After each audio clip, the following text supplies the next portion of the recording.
robot bounty hunter. Chickens!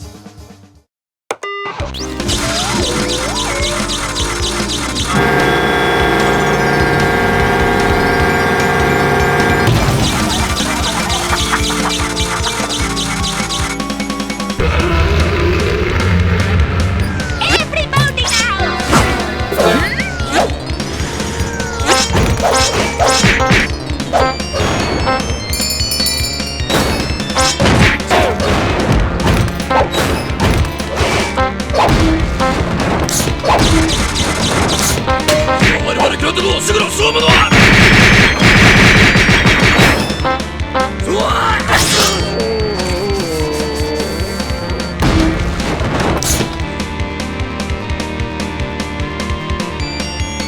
Everybody now!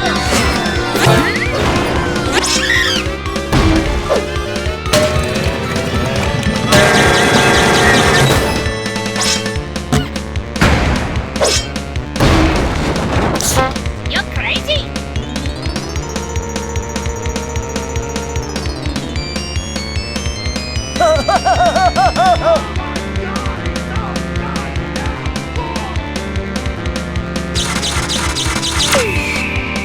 I was born to be wild, but the cage was too small.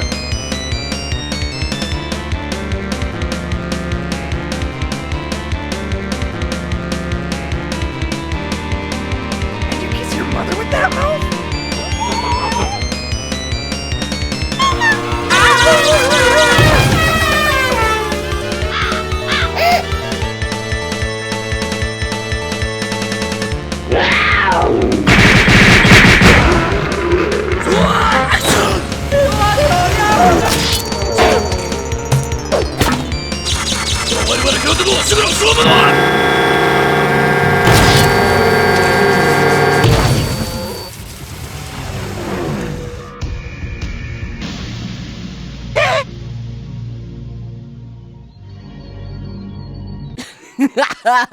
Losers!